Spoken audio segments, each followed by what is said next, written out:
We're in open session, Your Honor. Please proceed, Mr. Steinberg. Thank you, Your Honor. And perhaps for the sake of the public, I can just reiterate that the witness has just described that he happened upon speech or a gathering involving politicians. The court will bear with me. I just want to make sure that he did say this before I repeat it. Yes, Mr. Jackson Kibor and Mr. William Samoei Arap Ruto addressing a crowd in Eldoret town. I don't think he's gone that far in the testimony. I think he said that he was passing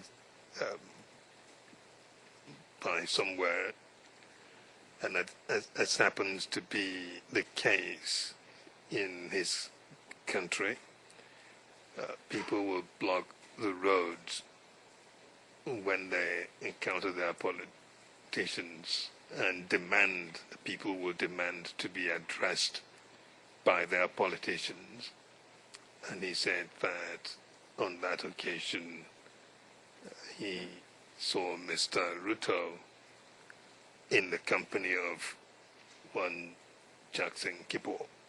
That's so far the father is the witness that's gone so far. Thank you, Your Honours. Mr. Witness, can you continue from there? What did you hear? What did you observe on that occasion?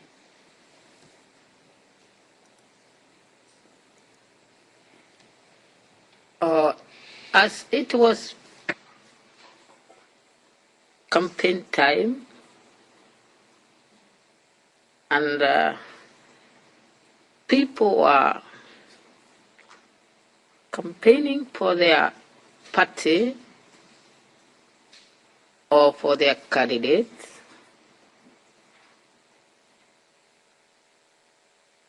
the politicians had to embark on a political tones, trying to insist and request the people of Eldoret to vote for the party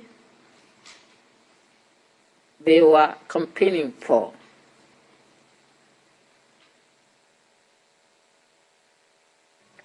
And did either of the persons you've mentioned speak at that time?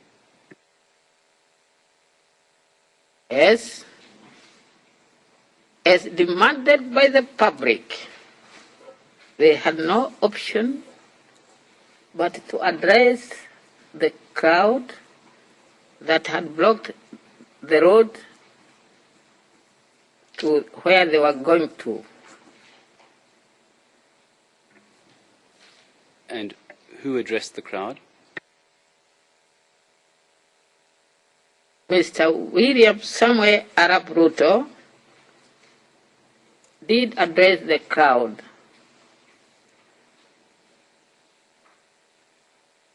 And what specifically did you hear Mr. Ruto telling this crowd? The specific words that I heard from Mr. Ruto, he told the crowd and the people present that time had come for the people in that area to show their true colors and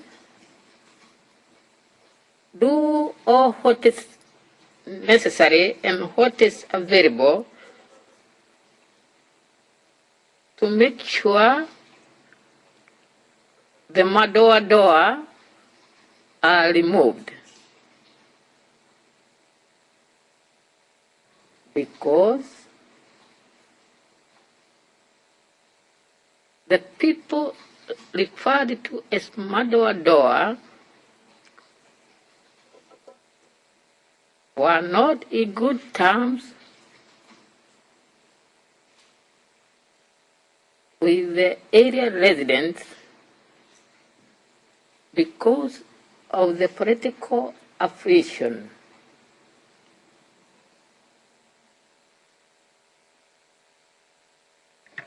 Thank you. And Mr. Witness, who did you understand Mr. Ruto to be referring to when he addressed them as Madoa-doa? As I have earlier stated, the Madoa-doa phrase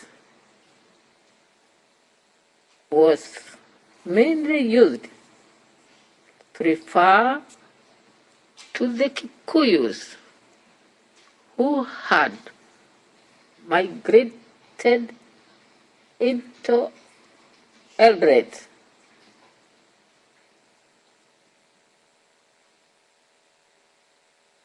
And before I proceed with your account, if I can just correct the record at line 11. As it stands, it says, because people referred to as Madoa-doa were not in good terms with the area residents because of the political operations. The word I heard you use was political affiliations. Is that correct? Yes. Thank you. Now, Mr. Witness, you've told the court already that Madoa-doa is a Kiswahili word. What language was Mr. Ruto speaking when he said the words you've just recounted for the court? Mr. Ruto was using Kiswahili language as he does most of his meetings. Now, if, as you've testified, he was using this, what you've characterized as a derogatory term, why do you think he would have been using the Kikuyu language as opposed to his mother tongue of Kalenjin? Please, can you repeat the question, please? Yes, it's not disputed that Mr. Ruto is of the Kalenjin ethnicity. Why did you think at that time he was saying these words and referring to the Kikuyu as Madoa-doa using the Swahili language and not his mother tongue? He was using the Kiswahili language for the people who are that particular gathering, which included Kikuyus, to understand his message. And why should the Kikuyus understand that message?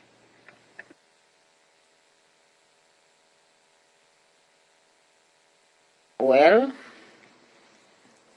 it had become obvious that Kikuyus in that area during that particular time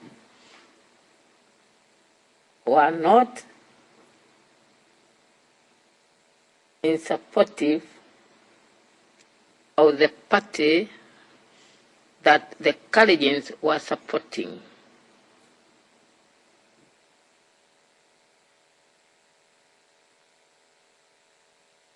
And besides this occasion, were there any other occasions when you heard these terms being used? I refer to terms such as Madoa-doa and Kwekwe. Well, after that, people, let's say the Kalenjin people, would repeat these words most of the times once they meet with the Kikuyus, all during political discussions.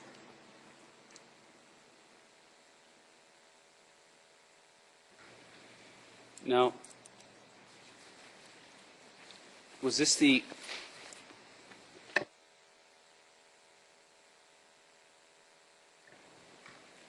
do you know how Mr. Ruto at that time was regarded by the Kalenjin inhabitants of Eldoret?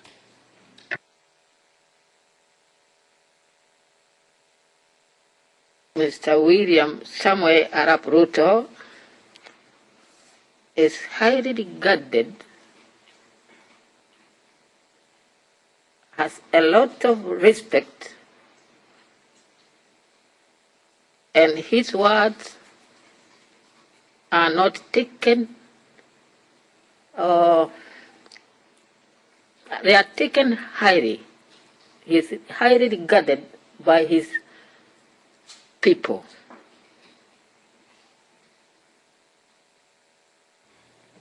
And what exactly do you mean by his words are taken highly?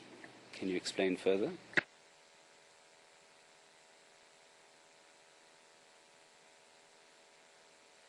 If Ruto suggests, or if he shows his people where he is heading to, people in that area or the Kalenjin people take Mr. Ruto seriously, and normally no one would like to go against his directions. Thank you. Just one or two more details on this occasion. When Mr. Ruto addressed the crowd, where was he? Well, he was riding in an open motor vehicle. What sort of motor vehicle? Well, I couldn't know the make of the vehicle, but it was a big vehicle with a, let's see, it had an opening on the roof, so he was standing. You're pointing with your two hands on either side of your head upwards towards the roof. Yeah, towards the roof. All right. Do I understand you were standing through this hole in the roof and addressing the crowd? Yes. And finally, are you able to clarify either exactly, if you're able, otherwise approximately, the date of this incident? I'm sorry, I cannot recall the exact date, but it was just a few months to the election time. Is that a few months before the election time? Before the election time, yeah. Thank you.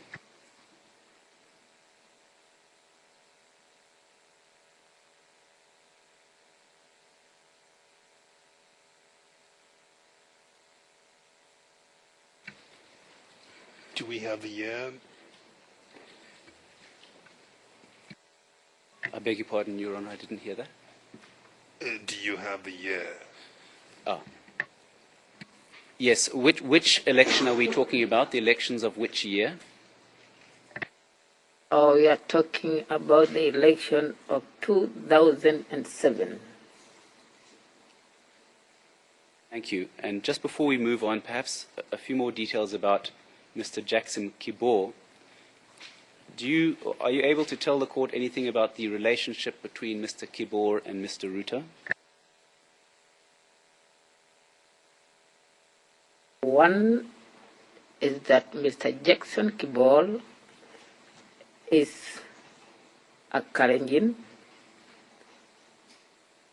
Two, Mr. Jackson Kibor was a stout member of the ODM party, which was also Mr. Ruto's party then,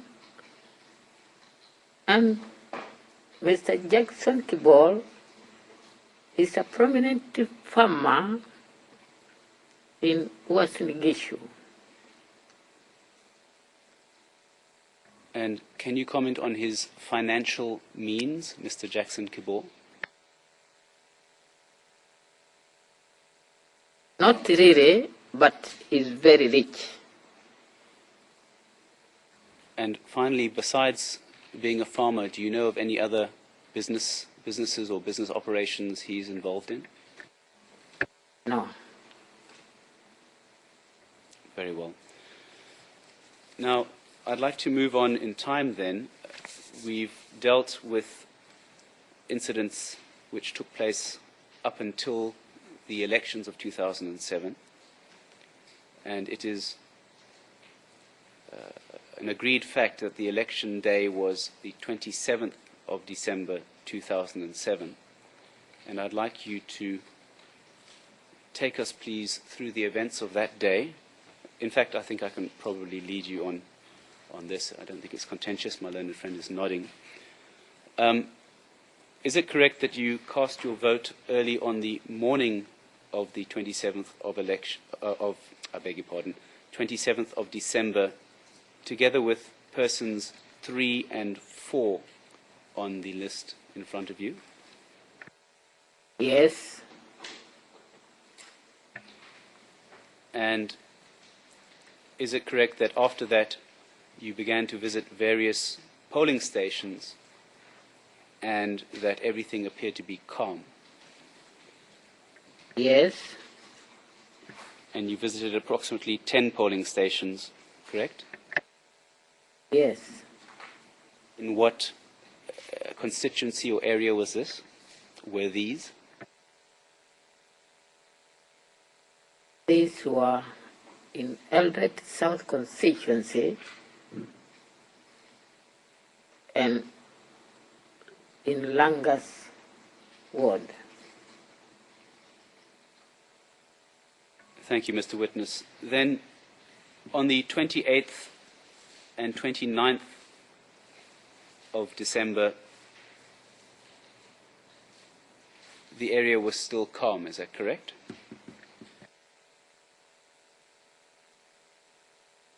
Yes, on 28th, the area was calm. And during that time, the 28th and 29th, the election results had not yet been announced, correct? And mostly the presidential votes had not been announced. Yes, thank you for that correction. That is what I meant. And what was the attitude of the supporters of the various main groups, the PNU and the ODM, to this delay in the announcement? Well, I can say especially on 29th, people were now anxious and were asking why the delay of the presidential results.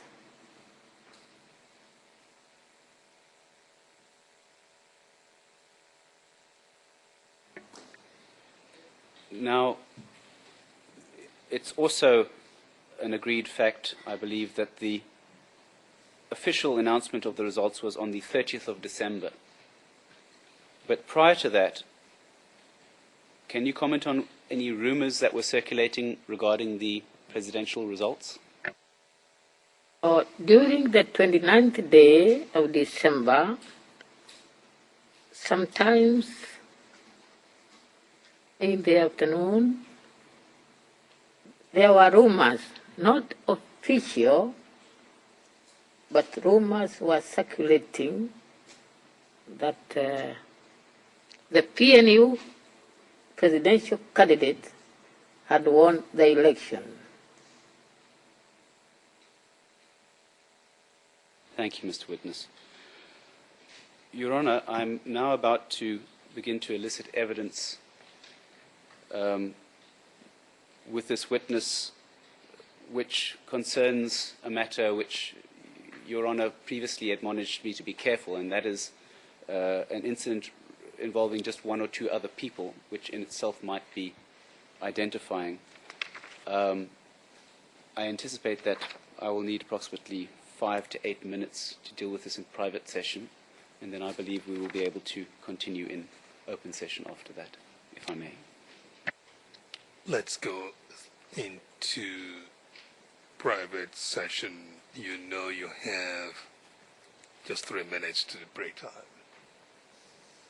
Very well. I think we can use it fruitfully and then continue shortly after the break. Yes. Private session. All right. We go into private session.